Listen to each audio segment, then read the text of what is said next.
Hello and welcome to Watkins Glen International here in upstate New York, virtual upstate New York, for round number 4 of the 2021 Elite JoinAPS Cup Series. We've been on the high banks of Daytona, we've been at the 2-mile track at Auto Club and the flat track at Milwaukee. But we've got our first road course of the season here. A big challenge for these drivers, this low downforce 750 horsepower package. They're going to have to wrangle this car around for 62 laps around this twisty, fast and twisty road course. I'm joined in the booth by David Westergreen. David, it's going to be a tricky race for a lot of these guys, but we've got stage breaks. We've got a bit of a different format here tonight. What's going to be the most difficult part of the night, and who are some of the drivers you'll be looking at as the night rolls on? Well, the most difficult part of the night is certainly going to be figuring out the car with this package. You know, we haven't been to Watkins Glen since NASCAR swapped back from the 550 horsepower package at these road courses. So the iRacing setup isn't necessarily geared for this higher or the lower downforce, higher horsepower package. It's geared for that 550 package. So these guys have been complaining. You know, we jumped around in some of the chats tonight, and they've been complaining all night long about how loose this car is, how very poorly it handles through these corners, and that could create a number of incidents off tracks by a bunch of the drivers as well.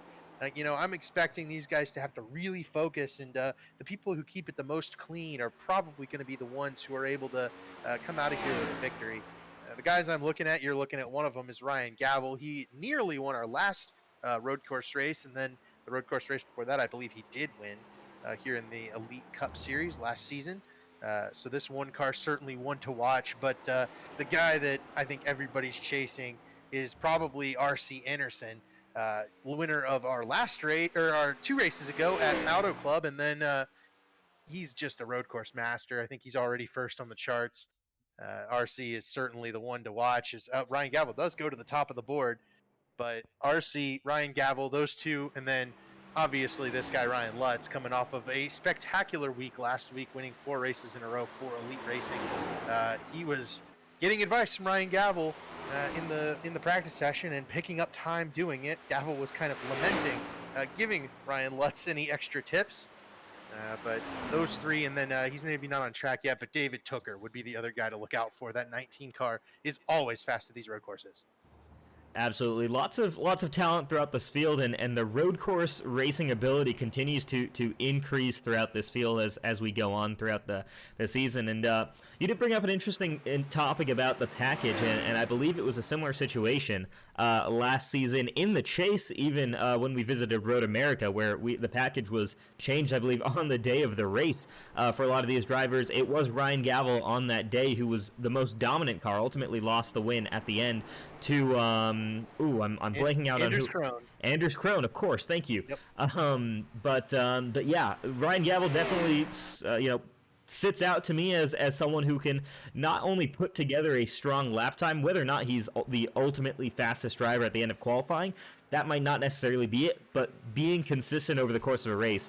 I think ultimately he ended up making one tiny mistake that cost him that win at the very end, but it was just him and Anders Krone who really ran away from the rest of the field during that race. So my eye's definitely on that one car of Ryan Gavel, but like you said, R.C. Anderson, who wasn't there for that particular race, he's going to be one to watch out for. Ryan Lutz, of course, and there you see David Tooker just hops up into 3rd position in that 19 car.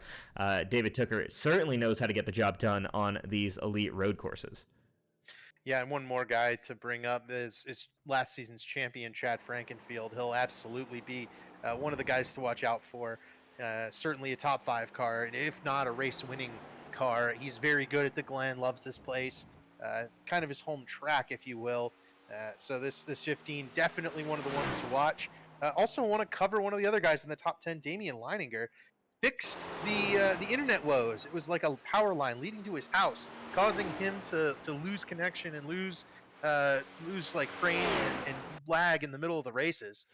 As he lagged out there, so he said it was fixed. That he literally had technicians at his house fixing it for this race. I anticipate Damian will have an opportunity to maybe race with Chad Frankenfield, and we know how that's been going the past couple of seasons. Those guys have run into each other a number of times. Absolutely, yeah. We'll keep an eye on this 12 car again. We did see that little blink there, but hopefully just a one-off there. Someone who we haven't really seen up towards the front, at least in qualifying, in the past week or in any of the series, has been Tyler Fode. There hasn't been a ton of single lap pace in that 40 car, but he's found it a lot in the races. But right now, P3 in qualifying for Tyler Fode and running another lap here. We'll see what he can do and if he can compete with his teammates Ryan Gavel and Ryan Lutz up inside the top 5, though Lutz actually just kicked out to the top 6 by Fode. Yeah, Tyler Fode's definitely he's last season's regular season champion. Kind of was one of our favorites going into the final event that ended up being taken by Chad Frankenfield, and therefore the championship went to the 15 car.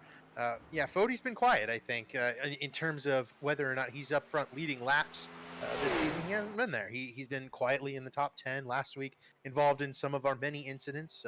Tonight, there probably won't be but 2 cautions, unless there's a huge pileup of some sort. The cautions are down on manual there, so it'll be up to race control as to whether or not we have more than just our 2 stage cautions.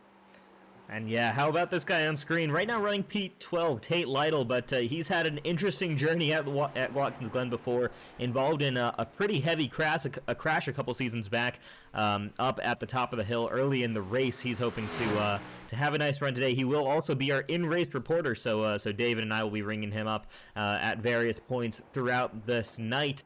Hopefully we'll get some nice insights there from that Pro Edge Racing driver as he completes another lap and moves himself up into P8. Yep, Tate's going to be one to watch, I think, especially as we're going to be following along with him. This could be a pole run right here, though.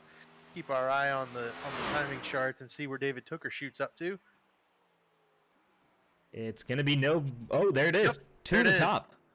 Yep, that's what I was thinking. David Tooker tends to kind of run faster as the session goes along, and yeah, here's another one. Might be a pole run. You never know. Ooh, have a little sideways there, though. I think that might have cost him the opportunity at the front row or the pole.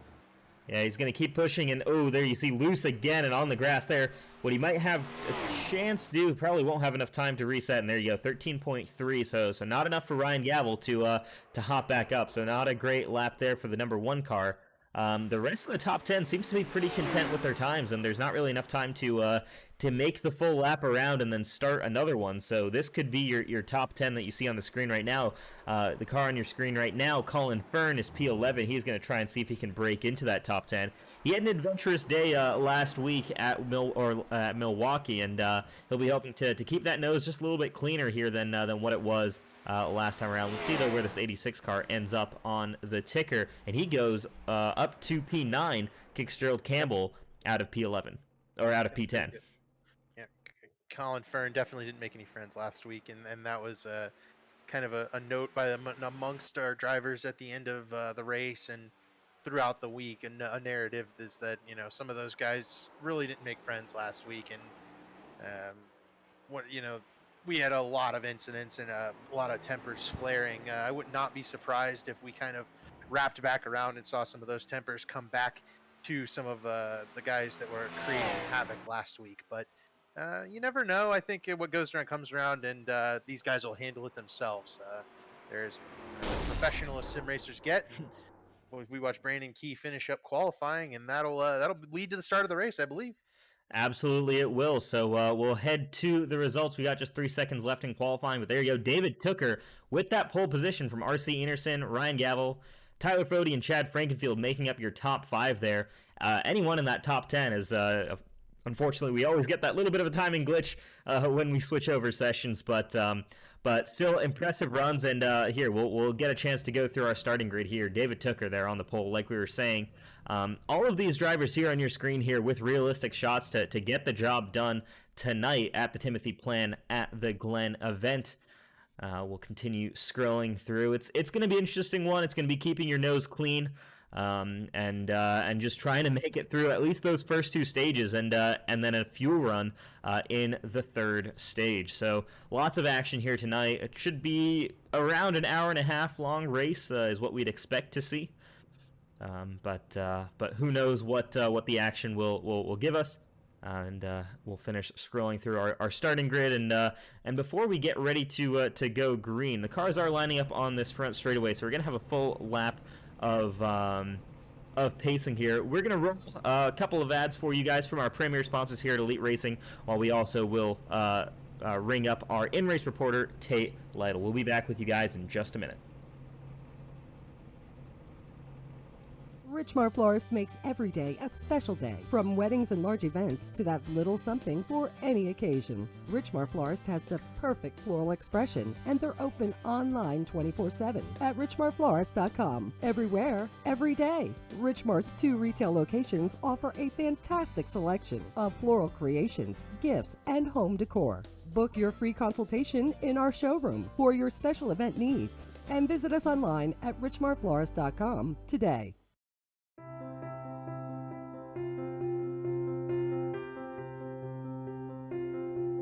My name is John Cunningham with C2 Freight Resources.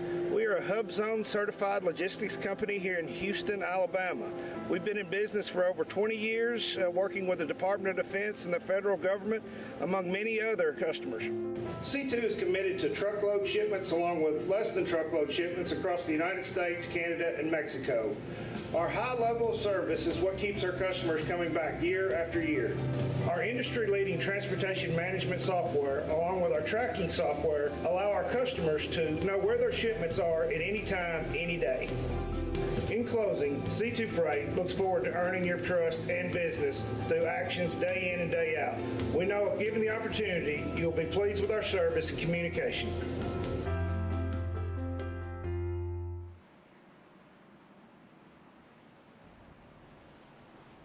All right, welcome back to Elite Racing. Timothy playing at the Glen, joined by our in-race reporter Tate Lytle.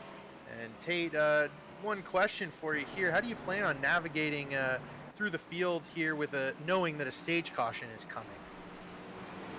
I'm just gonna try not to be too overly aggressive, because I know some people will be. Starting 8th though, I don't know how much further forward I'll be able to go. Hopefully we can stay around here. Hey Tate, obviously we were talking about a little bit during that ad break there, but as well as during qualifying, had an interesting time last time the Cup Series was here at Watkins Glen. Just kind of just building off what David was saying, just how do you stay out of trouble when you're a little bit in the pack here? You got some cars around you that have been aggressive in the past, especially on these restarts and starts. Yeah, hopefully we just kind of be in the right spot at the right time. Last time we were here, I qualified 3rd, and I decided to eat the field in the S's on the first lap. So good news is we're not starting 3rd, so at least it'd be less cars we take out if we did do that again. But yeah, hopefully have a strong run. Now, keep it careful, Tate. We'll hopefully see you at the stage break, or potentially before that if there's another caution. Copy that. Have fun. Yep. Thanks, buddy. All right, in-race reporter there, Tate Lytle. We're going to head over to the field. David Tooker will lead them down to turn 1 as the pace truck begins to, about to peel off the to pit road, excuse me there. Just going to get ourselves back in here where we should be, and yeah, here we go. I mean, it'll be 12-lap first stage, am I correct on that? I believe so. These stages are going to be pretty short as Tooker fires off and goes green, and he and Gavel shoot out to an early lead. Yeah, huge jump by Ryan Gavel as well, getting to the back of that 19 car. It's R.C. Enerson who's completely swamped up in that first corner there, as Tyler Fody looks like he's about to make up to 3rd position. Nope, it is going to be R.C. Enerson who beats him into the S's. These guys are really going to have to single file out here. You cannot run side by side through the S's at this racetrack. Got to keep our eye on the timing and scoring here, see if there are any incidents in the back of the field. The traffic's certainly going to play a factor in this one. Looks like everyone got through clean, though, as the field kind of snakes their way down this back straightaway and into the bus stop.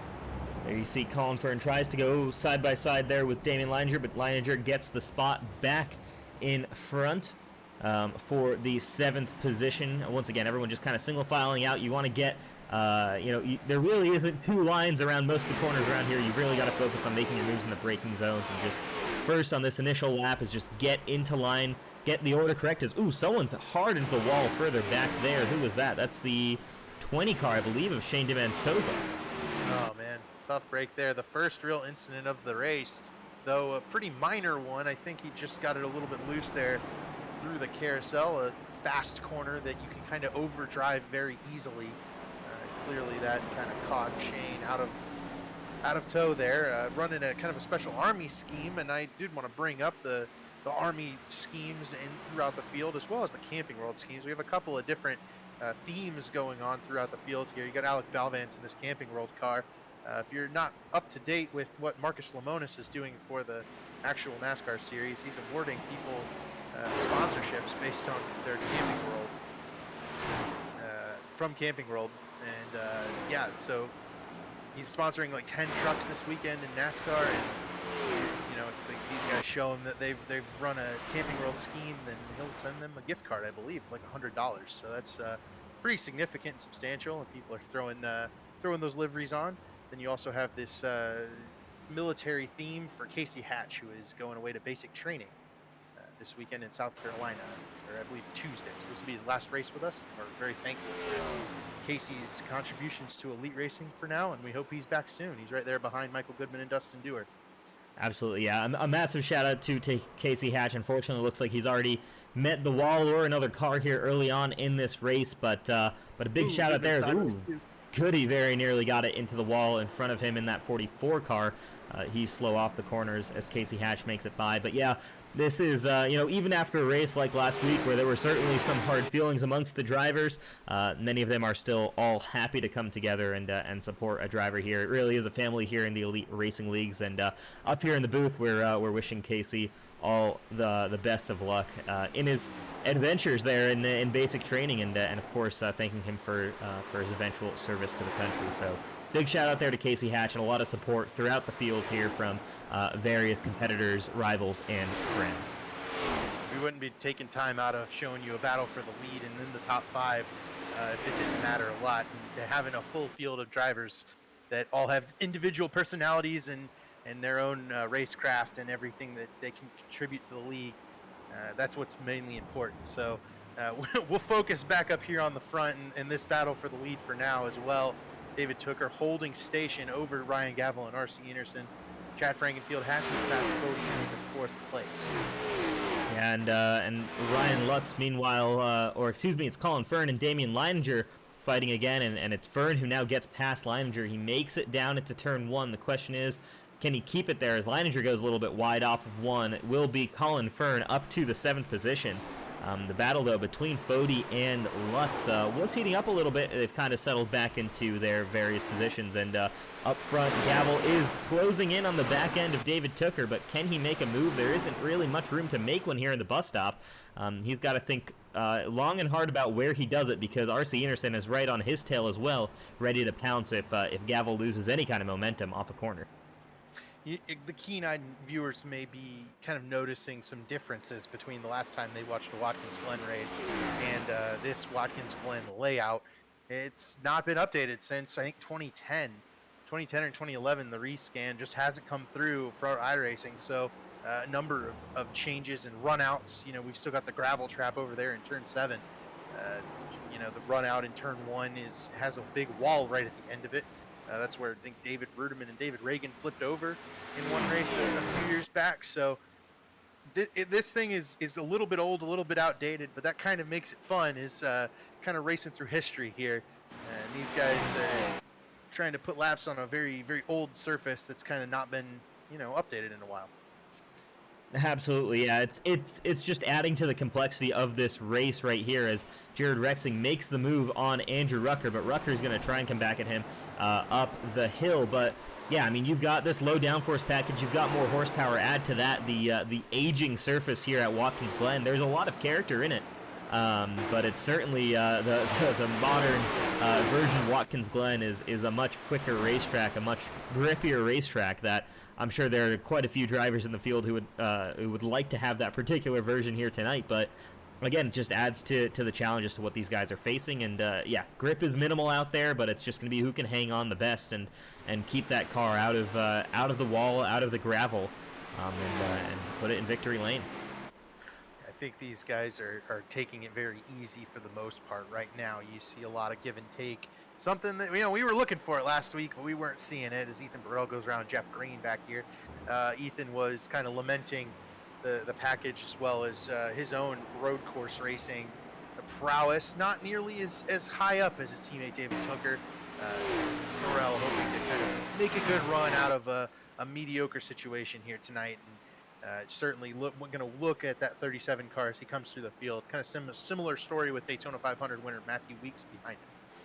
Yeah, absolutely. I think at road courses, you see the field shifted up a little bit, again, because you've got a lot of guys who are, I mean, what you might even consider as, might have used to consider as ringers, actually, but nowadays, I mean, you look at David Tucker, Ryan Gavel, R.C. Enerson, who are kind of some of our top road course racers who are coincidentally running 1, 2, and 3.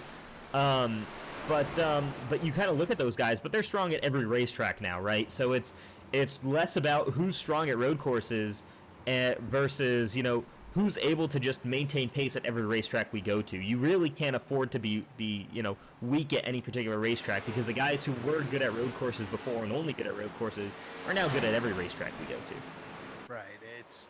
These guys it's one of those where we've seen R.C. Enerson really pull up his ability to drive on the big tracks, the big ovals, to the point that he's winning races. He's got to win in each series now after this last couple of weeks. And RC's really looking. He won Las Vegas on Monday in our Xfinity series, and then he won the Auto Club for us 2 weeks ago. So he's really changed it around, the narrative that he's just a road course guy, and he's really starting to wheel these cars everywhere. And that's dangerous for the field when a guy like R.C. Enerson, who's a professional driver, is able to kind of compete and beat guys like Tyler Fody, Ryan Lutz, kind of our heads of the league, if you will.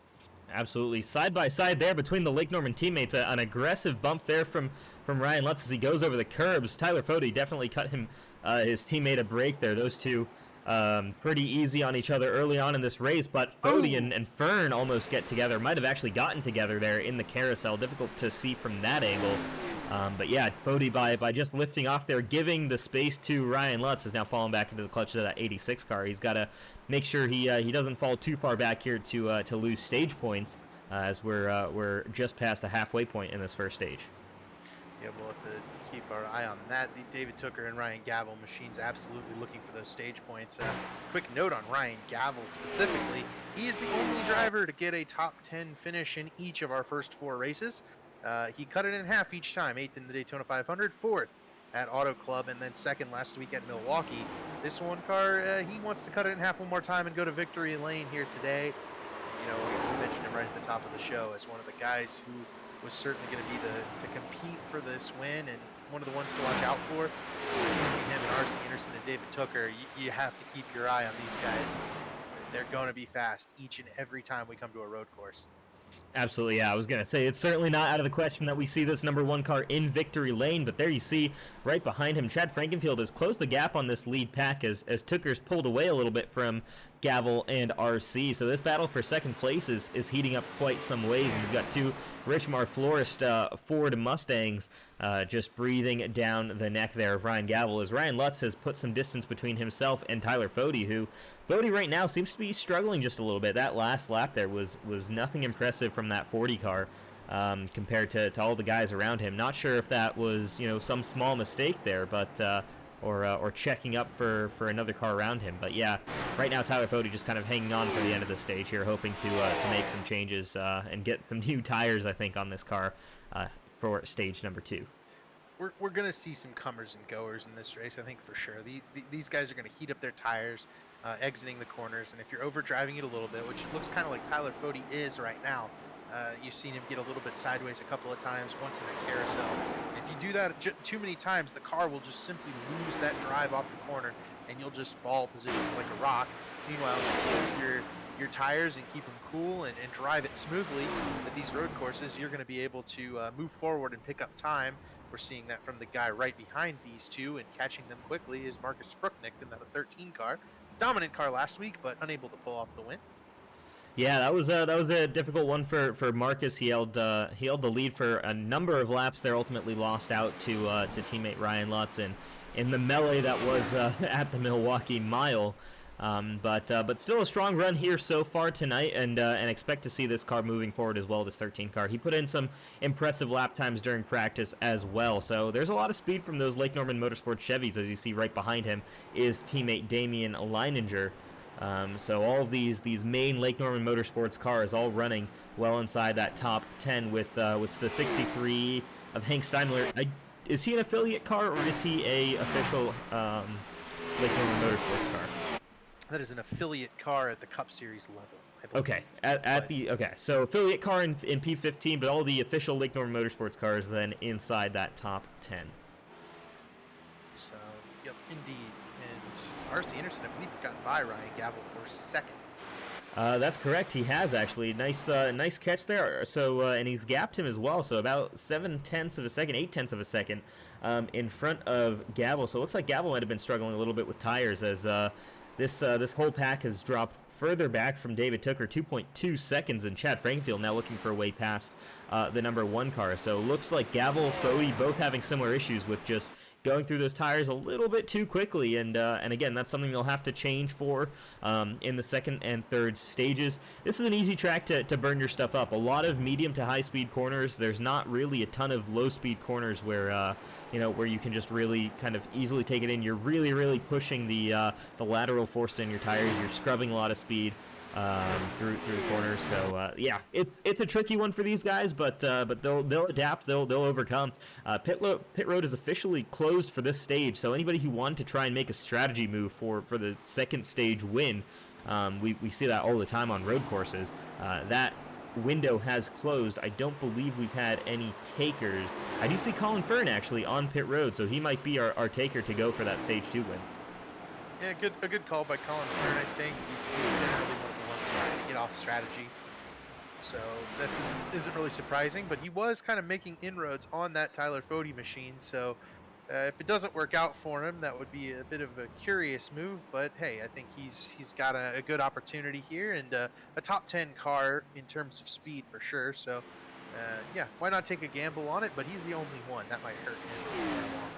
Yeah, it'll be interesting. He'll have to take it, I think, extremely easily, and he's exited pit road. He'll have enough time, and I think he honestly should just cruise around for the next 2 laps here, or as we're coming to 1 to go in this first stage. He'll just cruise around, make sure he doesn't take too much life out of those tires, because he will lead the field back to green if no one else pits in during this stage break, which I would assume nobody really would. You could technically make it through both the first and second stages without pitting for fuel. You can make it on fuel. That'd be an interesting decision, though, for sure. Though I could definitely see some guys potentially doing that to grab those extra lap-led points who are a little bit further back. Top 5 are the only drivers who gain stage points here. So right now, that's David Tooker, R.C. Enerson, Ryan Gavel, Chad Frankfield, and Ryan Lutz. Lutz running a second in front of teammate Tyler Fody. So unlikely that top 5 changes. The order, however, might, as Chad Frankenfield is looking for a way past this 1 car of Ryan Gavel. Ryan Lutz did declare before this race that he wants to be the regular season champion. He wants that title. Tyler Fody had it last season. He really wants that. He thinks that's something he can strive for. And with a victory already under his belt last week at Milwaukee, he can kind of focus on running in the top 5, the top 10, getting those points. I imagine Ryan Lutz will lead most of the laps. But the first stage, that's going to be commanded by this car, 19, David Tooker, out of turn 8, I believe, and comes across the line. He'll get the caution and the stage.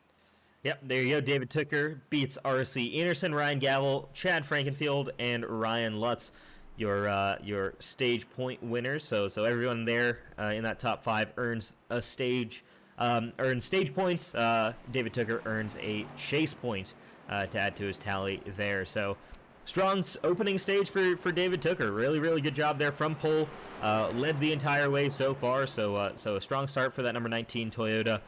Gapped that second place car as well of R.C. Enerson. Not sure how much of that was Gavel holding that group up. I think we'll see here in the second stage if R.C. is restarting right behind Tooker, how those two race out together, and if Gavel can hold on with them. So there's a lot of storylines I think to take a look here heading into stage 2. But the next thing we're really going to have to do is pit stops, and that's going to be an interesting part as well. I definitely think we're going to see some drivers stay out, whether or not that's for the entirety of stage 2 or just for grabbing that lap lead point. I don't think it's the right call, especially if you're running up front, but I think we'll still see that.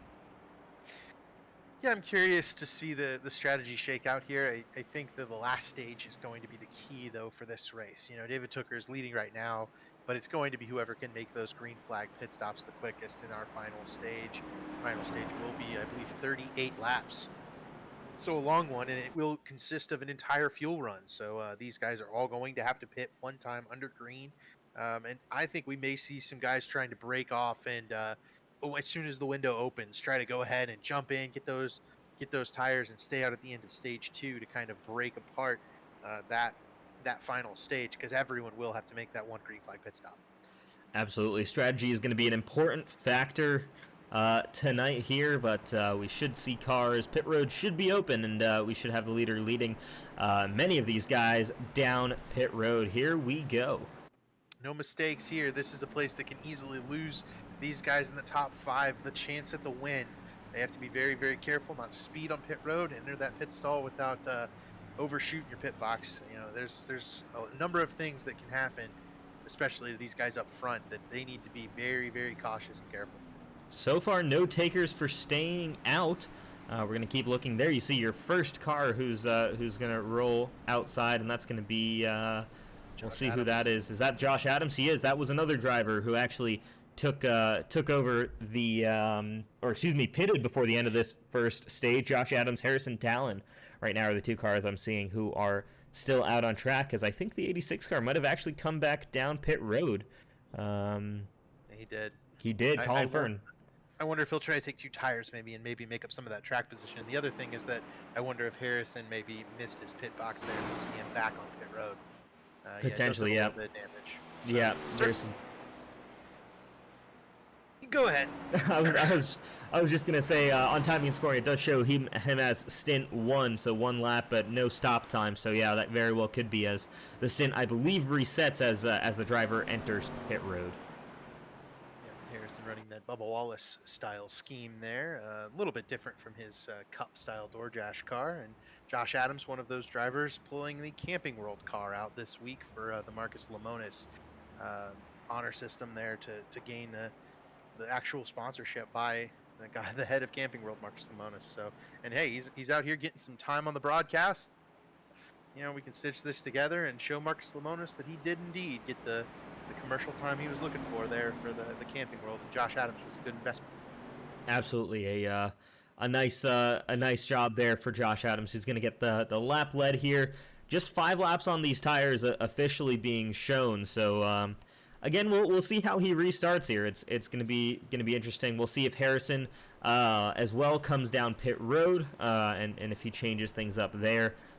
If Josh Adams will be leading David Tooker, if it'll be Harrison Talon joining him on that front row, and just what dynamic that adds to this restart. We'll have one more lap here, I think. Nope, there you go. Harrison Talon just does come in, but let's ring up our in-race reporter Tate Lytle, see if he's able to speak with us here and see his thoughts on stage 1. Ended up finishing or is going to be restarting here a little ways further back, actually, I believe.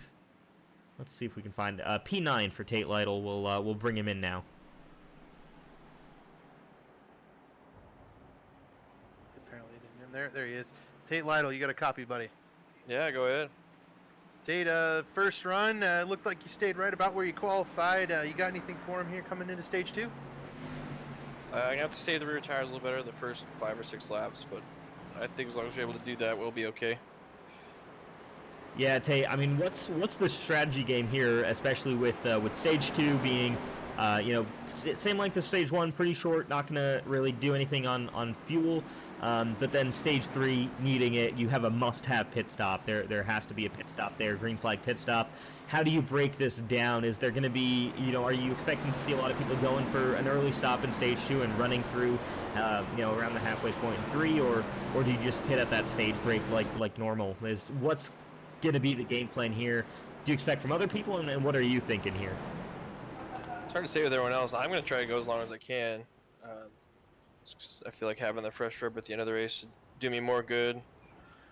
But yeah, I don't know. Restarting 9th here. Hopefully we can finish somewhere between the 6th and 10th top 10 zone. Sounds good. Well, thank you, Tate, and get ready for this restart, buddy. Good luck out there again. We'll see you maybe in stage 2. Sounds good. Thanks, guys. All right, that was our in-race reporter, Tate Lytle.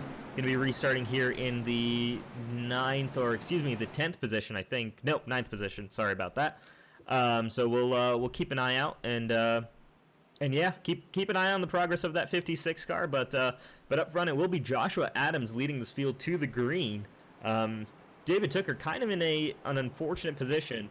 That second place really has the worst view of the pole sitter and kind of has the worst reaction to when the pole sitter goes. So don't be surprised if we see potentially RC Enerson sliding to the inside and basically being the point of the cars who pitted on this caution as Josh Adams is about to go. There goes the green flag, and it's throttled down, and there you see it right away as that inside line has a significant advantage. RC Enerson might even be going for the lead. Chad Frankenfield overdrove it. He's going to take out David Tooker. Oh, man. I don't think Tooker's going to be real happy about that move.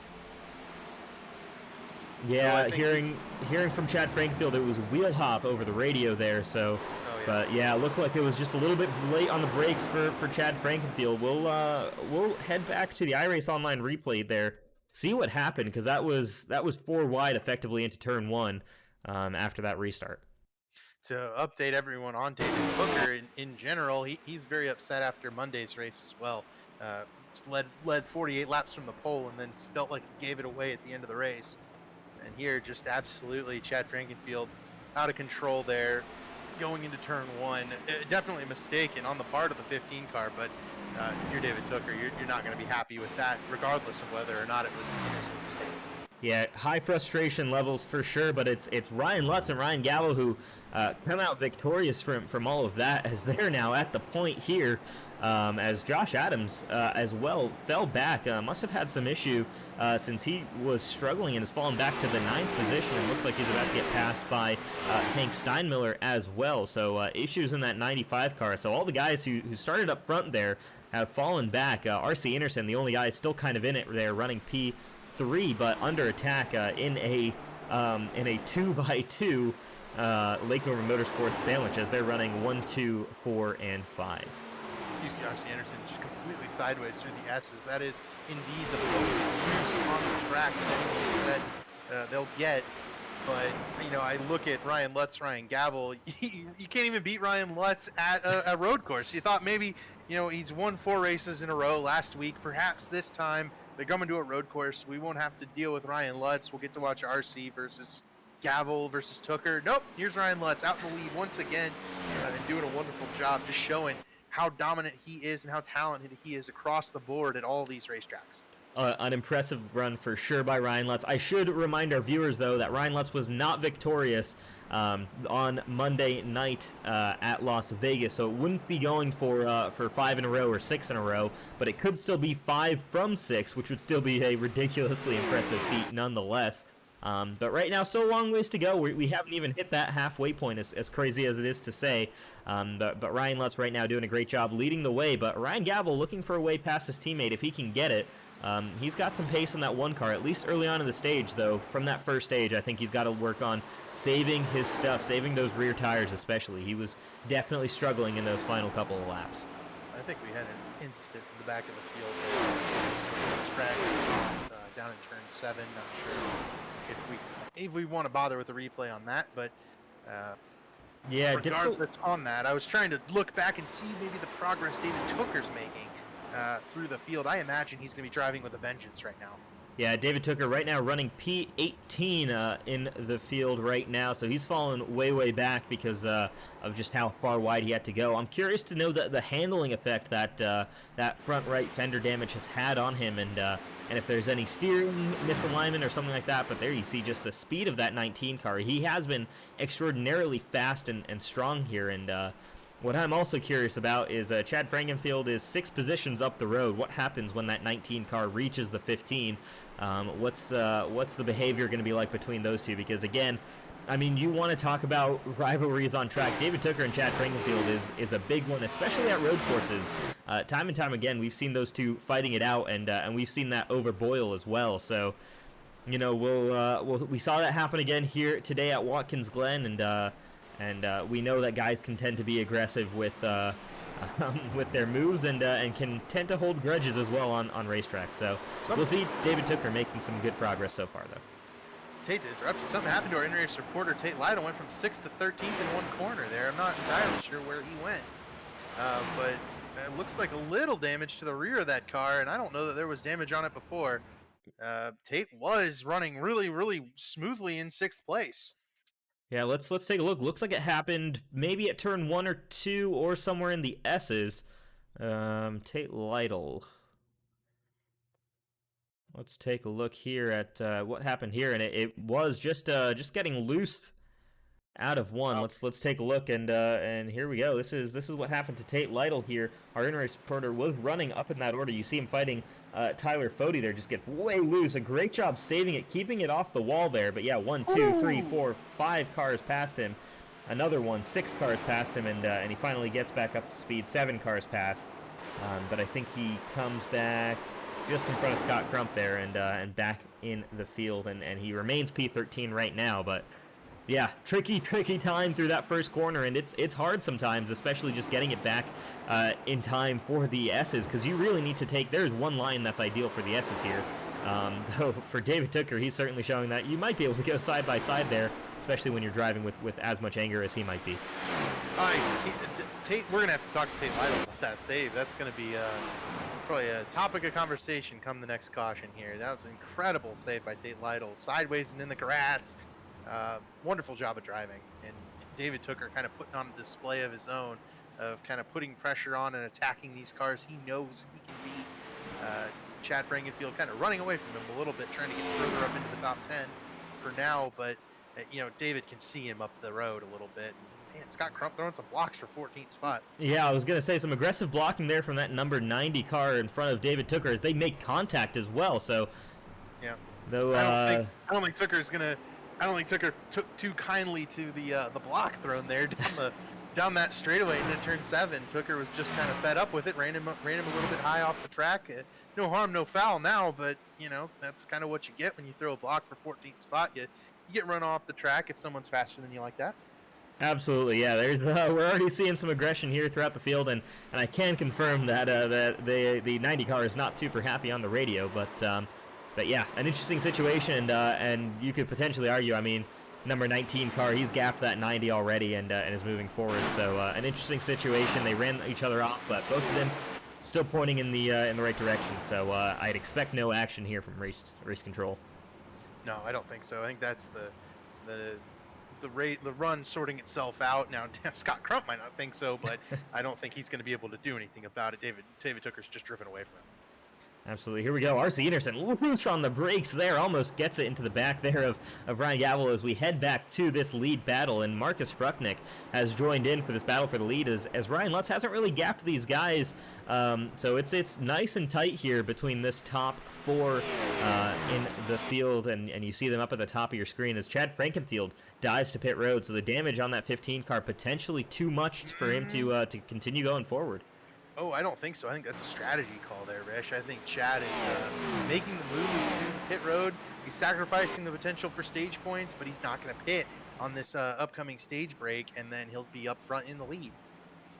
All right, so yeah, very interesting call there for the 15 car. So making that work, he is straggled. He knows that stage points are out of the question for sure for him after that early contact in this stage. So yeah, the potentially great strategy call there for the 15 car. Will also keep track of his progress now throughout the field, and potentially in the back of his head also thinking that means he can extend the time that he doesn't have to see David Tooker on track, since those two were closing in on each other on the racetrack prior to that pit stop for Chad Frankenfield. Yep, I think there were a few other cars back there that did pit with him. Colin Fern, one of them, Josh Clark, another. Jordan Owens, another. So some guys there making a kind of a move to try to move up in the field, give themselves a shot. I like it. I like the call. I think it's a great way to try to go about finishing up this final run. You will have to pit no matter what throughout this final run, so these guys are going to try to give it their best. Absolutely. If I had a car running, P8, P9, or honestly even P7, that 100% would have been the call on my mind. Is sacrifice the stage. You're not grabbing stage points anyways, and really have that track position. You can split that final stage up easily, half and half now, and you'll be totally fine. And so you're going to be running on pretty fresh tires the whole way through, and I think that's definitely the call, and one of our winners could potentially be from that group of drivers there. So keep an eye out on the guys who pitted. A reminder on who those are. Those would be Chad Frankenfield, Colin Fern, Jared Rexing, Josh Clark, Jordan Owens, Scott Haney, and Mark Rabiles. Or excuse me, Scott Haney and Mark Rabiles are on pit road. They are out of this race.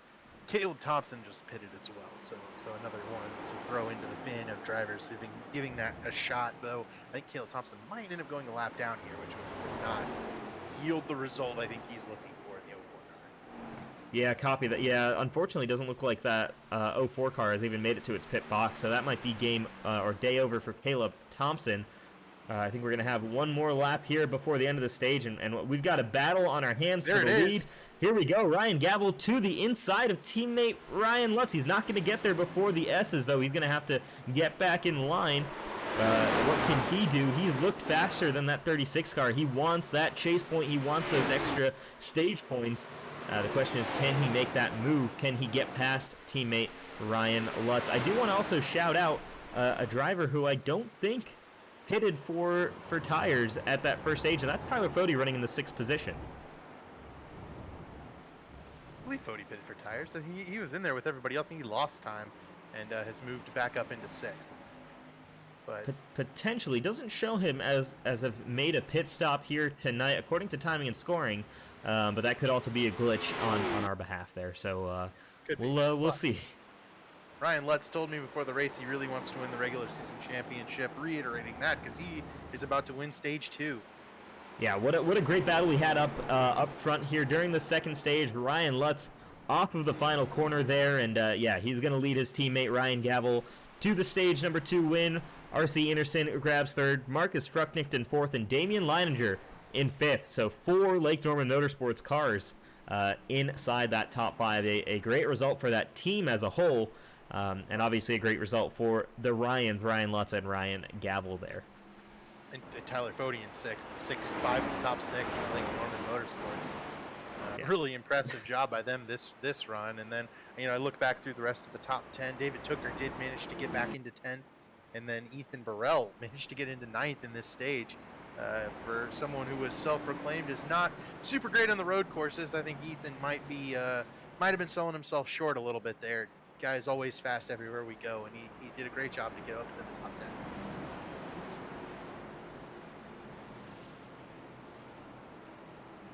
So with that, as we move through the rest of this caution lap, we're going to wait for pit stops. I believe pit road will be open this time and I think everybody will be down except for the guys who pitted, like Chad Frankenfield. Absolutely, yeah. You're going to have to pit here, grab those extra set of tires, and then figure out how you're splitting up this final stage. There has to be one green flag pit stop. It's unexpected, or it's unlikely that we'll see a unscheduled yellow flag during this final stage. Obviously, it's not totally out of the question. However, yeah, you kind of have to approach this assuming that you're going to be green flagged the whole way through to the end of this race, and figuring out how you break out this final stage. It's going to be tires here, full fuel tires. Make it as far as you can, I think, like Tate Lytle said, and then just finish off the race with those fresh tires and just really, really gun it. We'll also see some guys splitting it halfway. It's gonna be a strategy game in this final stage, and I'm looking forward to that. That's a nice feature that we have here on those road courses. You can play a little bit of strategy, especially when you don't go down a lap when you pit. I think that, well, I'll get into the rest of the strategy here in a little bit. Let's watch pit stops here. But my thought is, I think if I'm further in the back of the field, I come in as soon as my window to make it to the end opens. Get my fresh tires on and drive as hard as I can for that first little bit, and then see where I end up, once the stops kind of cycle out, and hope that I'm able to make up a little bit of ground on some of these other guys that are fast. Maybe they run into trouble, but then it keeps me out of the pack, and yeah, decent opportunity there, I think. But we'll see how the pit stops go. Remember, this is definitely a place these guys can make a mistake. It surely is. We'll also take a look and see anybody who might be advantageous off pit road. And ooh, very close there off. It's going to be the number 1 car of Ryan Gavel, who wins the race off pit road over Ryan Lutz, the 13 of Marcus Frucknick, Tyler Fode then as well, Damian Leininger, Hank Steinmiller. The biggest loser off pit road to me appears to be the 50 car of RC Anderson, who's still on pit road. Oh man, so there's maybe one of your mistakes that I was kind of talking about is, what if you overshoot your box? What if you pull too short? And I'm not sure what RC did there, but whatever it was, maybe he sat in and fixed some damage. Not sure. Yeah. But now he'll be at the back of the field in this 50 car. Yeah, I wonder if it was damage because that he was in the box for 34 seconds. It's not like it was something like 16 or 17 seconds in his pit box where that would make sense if you slid your tires, but 34 seconds is a long time. That seems like damage to me. Yeah, could possibly be the case. Oh, That's I'm actually hearing from RC Anderson, I believe it was a speeding penalty, so a stop and hold speeding penalty added on to his pit stop. And that's a mistake. That's what I was talking about. These guys that's a professional driver right there, making a mistake on pit road that could cost him the victory. Now I think RC's fast enough to make his way through the field, but we saw David Tooker was only able to get back to 10th from about 25th over a course of 12 laps. And then we know that 19 car is gonna be fast. I think he stayed on pit road a little bit longer to fix some of the damage, 3 seconds worth. So whether or not Tooker can make his way up through the field as well, both of those guys going to be kind of climbing their way through. And that's certainly what we're going to have to keep our eyes on, as Chad Frankenfield will have the lead early in this run. Yeah, it's going to be a heck of a stage here to watch as those guys drive back up through the field. Chad Frankenfield, though, will restart alongside Colin Fern up there. Like we said, these are all the guys who pitted before the end of the stage. Ryan Gavel, the first of the guys who pitted at the stage caution, will come out in 6th position behind Chad Frankenfield, Colin Fern, Jared Rexing, Joshua Clark, and Jordan Owens. Jordan Owens, another one of those Camping World Scheme drivers in that number 16 car, getting some screen time there for the Camping World, and Marcus Lemonis. I got to bring Tate Lytle in just real quick, ask him about that save we saw him make earlier. Before we go back to green. Tate Lytle, in-race reporter, can you just take us through that save you made on that last run? That was a doozy. Yeah, great restart. Got up to like 6th. Everyone tried to kill each other in front of us. And then should have just let Fode go by, and instead tried to stay on the outside of him and almost wrecked off of 1. But kept her straight. This is going to be a crazy final stage, so we'll see how it shakes out. Yeah, Tate, we're seeing some guys who are now up front who on a couple lap old tires. This is where things get a little bit crazy, right? You've got some different strategies playing out, and you're restarting here P15, so a little bit further back than you've been earlier in the night, but some different cars around you, some familiar. How do you take this final stage? You said you're going to go long on these tires, but yeah, I mean, I honestly don't even have any questions for you. It's just best of luck, honestly, to you in this final stage. I expect things to get pretty crazy, especially with the likes of your teammate David Tooker starting right alongside you, and then RC Anderson from the back. Those guys will both be potentially clearing the way for you moving forward. Yeah, hopefully there's not too much shenanigans in front of us. There's a couple guys in the top 5 that haven't been up there all night, so hopefully we're able to manage our way by them as a field, but we'll see. You never know. Don't. Good luck for this run, Tate. All right, back to green here. Cutting it a little close on him, but I really did want to get his thoughts on that run as Chad Frankenfield goes early, and we'll see if he can make the first corner this time. I think he'll be all right with nobody in front of him.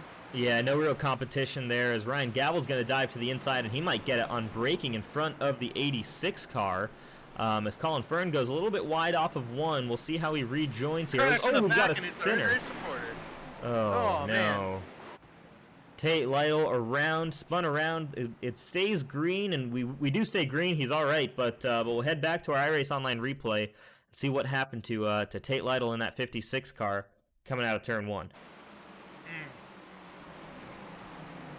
here. Looks like he's fine, and then he just gets run over from behind right there. Yeah, it was Andrew Rucker in that number 64 car. Might have been a similar situation to Chad Frankenfield. Just wheel hops it in. Doesn't quite have that same braking performance. Great job by the rest of the field to avoid the incident, though.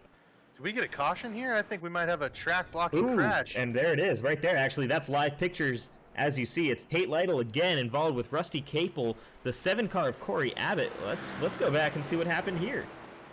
Oh man, and with such a speedy caution, I hate the old broadcaster's jinx, but we just absolutely destroyed Tate Lytle right there. Oh man.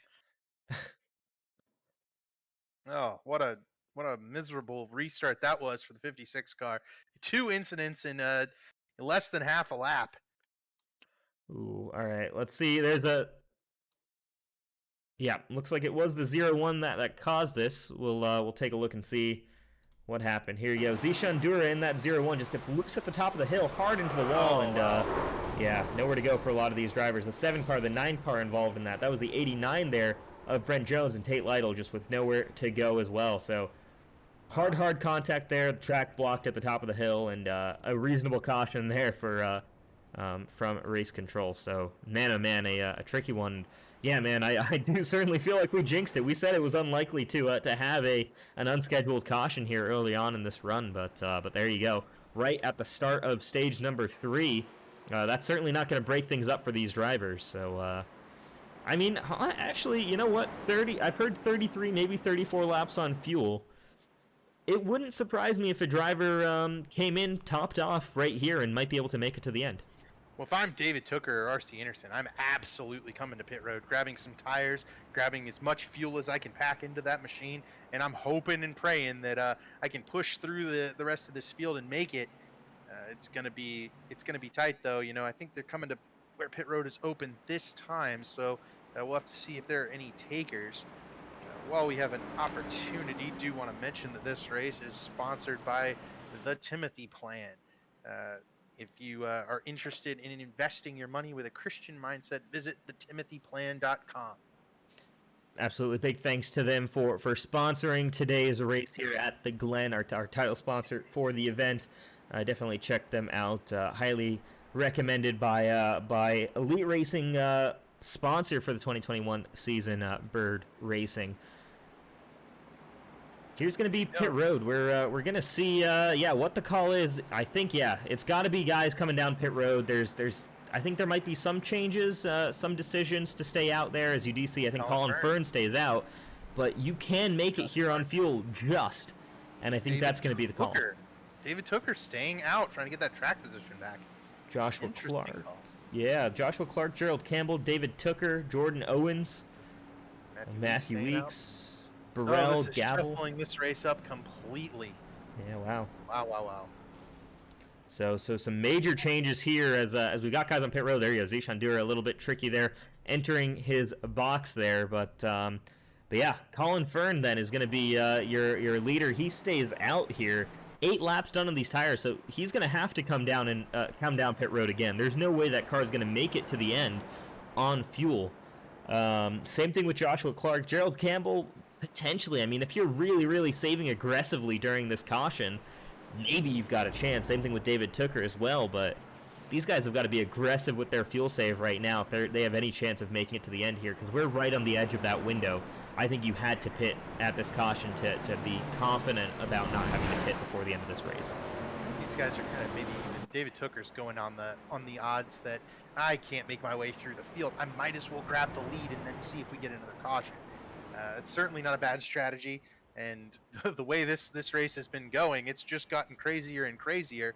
Could fall right into the lap of someone like Gerald Campbell or David Tooker, guys who have been either struck with misfortune like Tooker, or back into the top 10 like Gerald Campbell. Gerald certainly had the Monday night race at Erskine fall right into his lap. Ryan Lutz led 170 of what was a 170 lap race. And Gerald Campbell took tires at the end. Lutz stayed out, and that was all it took.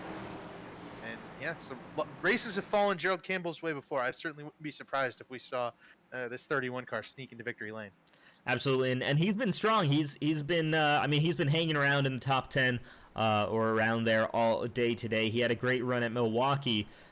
last week as well. So this 31 car coming back into the fray, former champion here in the Elite JoinAPS Cup Series. He's hoping to get back to victory lane. It's been a little while for him, at least in this top series. Had a great run in trucks last season, but yeah, Gerald Campbell putting together the momentum and getting stronger with each race this season, and looking forward to seeing that 31 car. It's nice to see him back fighting for the wins and fighting for top fives. It's tough for sure. It just speaks to how difficult the series has jumped. You know, the skill gap has just shot up as much as it has, and guys like Gerald Campbell have found themselves struggling for speed where they didn't used to. And I think also in there is that Gerald lost the tire model that was working best for him. So I think if we interviewed him, he'd tell you. Once the tire model changed, he lost a lot of what made him that champion. Absolutely. The tire model plays such a huge factor, is obviously that's what's ultimately making grip for you. And, you know, for myself, I know that's something I've struggled with as well since about the same time as Gerald, since the end of about 2019 or start of 2020 when it really started getting pretty rough there. But yeah, it changes all the time, and you really have to adapt to it. And so it's been tricky for some drivers, and for some drivers it's been advantageous for them. But we're about to go back to green flag racing here. It is going to be Colin Fern and Joshua Clark restarting in the first two positions there, so a fairly new starting position. The first driver who pitted just now is Chad Frankenfield down in 17th position. So a lot of work for the likes of Chad Frankenfield, Ryan Gavel, Marcus Frucknicht, Ryan Lutz, all of those guys making that call to pit in. In theory, the way I see it from up here is that's the move to win this race. You don't have to make a green flag pit stop. However, if we have one more caution, I think these guys up front might be safe as well if they do enough fuel save. Yeah, it's curious for me to watch, you know, Chad and Gavel and some of those guys give up the track position at the front of the field, just in the belief that we are going to go green after we get a immediate restart caution like that. You know, surely they could go green, but the odds of that seem to be low, just given the amount of cautions we've had in the last 2 weeks. Just an absolute ton of incidents on track. But yeah, I certainly wouldn't be betting on only green flag racing the rest of the way. No, sir. Well, we'll see how this one pans out, as Colin Fern will hit the loud pedal pretty late here. There we go. He gets going. The green flag waves, and Colin Fern is underway in front of Joshua Clark. A little bit chaotic there further in the back. There you go. The wall. Clark into Tooker, into 16 car of Jordan Owens there. I think that's going to bring out another caution for sure. They're going to keep rolling through. Yeah, oh, yeah, we got cars spun around. There's got to be a caution flag. There's a 63 car of Hank Steinmiller involved in that. The 94 car. Ryan Gavel had to take evasive action. Pace truck is on the course now. Wow. Wild restart there. And I think David Tooker maybe just slightly misjudged his teammate turning into the corner. I couldn't really tell you. There was a lot going on there. It looked like it was, man, I don't even know where to start with that. Let's start with the 28 car and the 19 and see those two. So here we go. You got David Tooker. Ooh, yeah, looks like he might have just tried going out of the corner. There was one in the back, too. There was one in the back. You saw it. I believe that was. We're going to pause this here and try and give you guys some live timing there. There's the 09 car. Was that the one who was involved? There was already some stuff going on. We're gonna play around. Frankenfield is in it? Oh, man. It was the 09 car who got spun around there as well, and looks like he might have gotten moved by, who was that? The number 32 car. Unfortunately, the camera angles here at Watkins Glen aren't superb, so it's kind of tricky to see sometimes. But yeah, here you go. We're going to watch the 09 car. He gets turned, I think, by the 32. There into David Tooker. Chad Frankenfield gets turned. You see there David Tooker involved in that. You see, man, oh man, oh man. I think Frucknicht has damage. I think the 13 car has some damage. I can't. Looks like it might. Ryan Gavel was taking evasive action. One car looks unharmed, but so does the 12 of Leininger. Lutz looks unharmed. Yeah, we saw Hank Steinmiller get involved there. Jeff Green there with some damage to the front end of that 38 car. I believe there you see that. So a variety of cars involved in that incident. Here's what I recommend. Let's ride on board with a couple of those faster guys, Ryan Gavel, Ryan Lutz, see what they saw. I think that might be the best play to get a glimpse of what they went through. And I couldn't tell you. This race has just gone absolutely insane. Now we had 2 or 3 different crashes there in turn 1. I think next time through they'll try to be a bit more cautious, knowing that there could be such a big pileup. So here we go, on board with David Tooker as he, just you see it right there. I think he might have just outbroke his teammate there in Josh Clark, and there you go, he's just around and just trying to avoid cars at that point. Ooh. Run into Frucknick ran into Tooker. And Lutz was around. You saw that? Lutz was around. Yep, I saw that. David Ryan Lutz there was around. Chad Frankenfield was involved in that. We saw Hank Steinmiller involved in that. Let's head back to the replay. Let's watch on board from the 09 car as he had a wild ride down the front straight.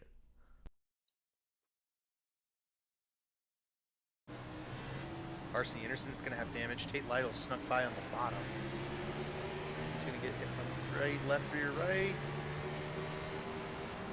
There. Yep, under braking again, and there you go. A huge hit there. So into the 32, into Chad Frankenfield in the 15, hard into the 19 car of David Tooker. Man, oh man. Johnny Thomas was one of our, I believe he was the top points getter from our first 3 races. That's certainly not going to remain after this one, and a number of cars down pit road. Understandably, a lot of damage sown throughout the field now. That might be enough to kind of close the book on some of those guys' comeback hopes. Yeah. A couple of guys stayed out. Ryan Gavel, Damian Leininger, no damage. They're going to be, I think, okay. Same for Tyler Fode. Yeah, so here you go. Your top 4 remains. I mean, it's pretty different, though. Colin Fern is still your leader after all that chaos. So Colin Fern over Matthew Weeks now. Chuck Sweeting and Josh Adams, your top 4. Jordan Owens remains top 5. For these guys running up front here, Jordan Owens and Colin Fern especially, who are on especially old tires, 12 and 13 laps respectively, and fuel, they're fine right now. Honestly, like, they probably have enough fuel now to make it to the end. The tires maybe aren't in perfect condition, but remember most of these laps that they've run on them have been under caution. Not even maybe 3 full green flag laps have been run on those tires. So yeah, I mean, it's hard to bet against the likes of Colin Fern, potentially taking this car to victory lane. It's hard to bet against the likes of Jordan Owens putting a good result in. I mean, this would be a fantastic result for this number 16 car if he could pull off the top 5 here today. You know, you jump on him there, and I'm wondering how much damage some of these guys have that have stayed out. Could create maybe not more incidents, but some certain slow ups there that guys like Marcus Frucknick definitely hit hard in that wreck, and then ended up staying out. Got to give it a shot. Quick call here to 2 guys in the top 10 right here at the back end of the top 10. Jordan Owens having a great run, but Vincent Isabella and Michael Goodman sitting here in 8th and 9th. Absolutely marvelous job keeping their cars clean throughout this. Couple of guys running the military style schemes for Casey Hatch, who's being deployed off to the Army next week. So good run for those guys, bringing the honor kind of to Casey Hatch. That's awesome. Yeah, that's mega to see that, and great run again, by both of them so far in this race.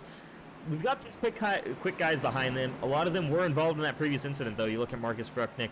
Tyler Fode actually seems to have run away from that fairly unscathed. There is damage on the 50 car of R.C. Enerson, though. Jared Rexing, I think, might be... Jared Rexing has some rear-end damage there, so a lot of just somewhat damaged cars here tonight. It's starting to look a little bit like Milwaukee there in terms of how some of these cars are looking. I don't want to bring up that race too many more times, but so far it hasn't been the ideal start to stage 3. We're going to give it a 3rd shot here, running lap 35 of 62. But yeah, it's going to be tricky. Guys are just going to have to be a little bit more cautious here heading into turn 1, as we've seen a lot of guys just kind of outbrake themselves. And it's easy to do when you're all packed up close together, and it can very quickly domino effect into big incidents like we've had on these past 2 restarts. Yep, for sure. It's these guys gotta kind of take care of each other on this restart. I think that's going to be the key. We need to sort things out here and then get this final stage underway. Get everybody into a rhythm. That way, these guys will be able to sort it out amongst themselves. And I think the guy we got to keep our eye on is Ryan Gavel. Doesn't look like that one car has much damage, if any. He will have fresh tires kind of coming up through the field. As long as they can get restarted here, we'll be able to see some of these guys kind of climbing through the field, making passes where they can, and trying to chase down Colin Fern in this 86 car. Yes, sir. Ryan Gavel will restart from the 14th position, but right now up front it is Colin Fern. The green flag waves, and he's on the throttle, getting ready to get underway. 2x2, guys. Keep it nice and steady. You see a couple of cars peeking out further back, and here we go. Jordan Owens looking for a move into turn 1, potentially. Nothing quite there. Looks like everyone's going to be nice and safe through the first couple of corners. Good job, guys, there. Oh, no, maybe not. I didn't see anything. Oh, there's a big pile up there involving Casey Hatch. I think they might actually be all right. They're probably not going to throw a caution for this one. Just 2 cars. Sideways. We should be all right. No, they did. The bus stop here. They did throw a caution. Caution was thrown as there you go. The 23 car is turned around there of Harrison Talon. Might be some more cars up the way. No. Is Yeah, the I don't know that caution- I would have thrown a caution for that one. They had time to kind of sort things out back there. I'm actually not sure. The caution might not actually be out here. It is showing on timing and scoring that the caution is out, but that might actually just be a glitch in our system as drivers are still running here at full speed and there is no pace truck on track. Okay, so that's good. I was thinking there wasn't a caution. Yeah. That shouldn't have been one there. We'll Yeah. We'll see if Colin Fern pulls up behind a pace truck anytime soon, but for now, he's way out in front, able to kind of pull away, and up the flagman's waving the caution flag. That's got to mean the caution. Yeah, there is a caution on track. There we go. Don't know that I agree with race control on that one. Looked like maybe a 3 or 4 car incident, and we declared that cautions would only come out based on based on these guys wadding up a big pile up, and we had 2 of those back to back. Comparatively, this incident much smaller.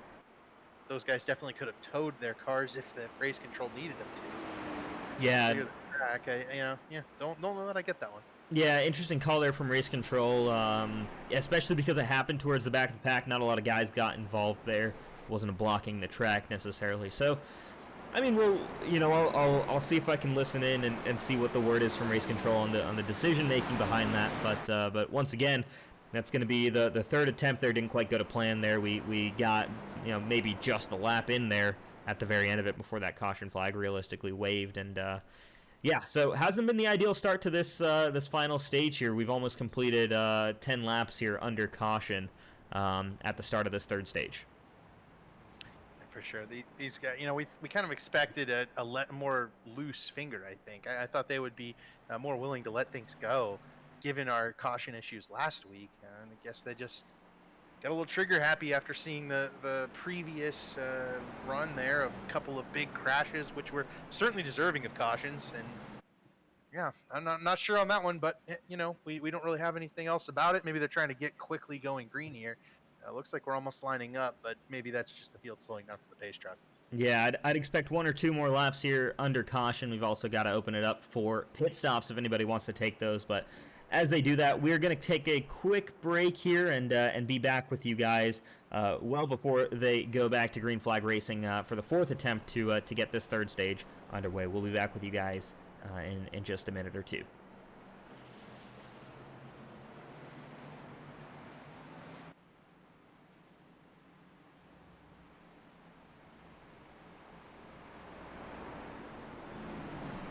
Richmar Florist makes every day a special day, from weddings and large events to that little something for any occasion. Richmar Florist has the perfect floral expression, and they're open online 24/7 at richmarflorist.com. Everywhere, every day. Richmar's 2 retail locations offer a fantastic selection of floral creations, gifts, and home decor.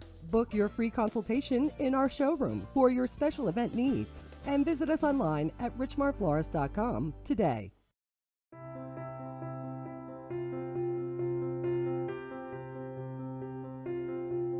My name is John Cunningham with C2 Freight Resources. We are a Hub Zone certified logistics company here in Houston, Alabama. We've been in business for over 20 years, working with the Department of Defense and the federal government, among many other customers.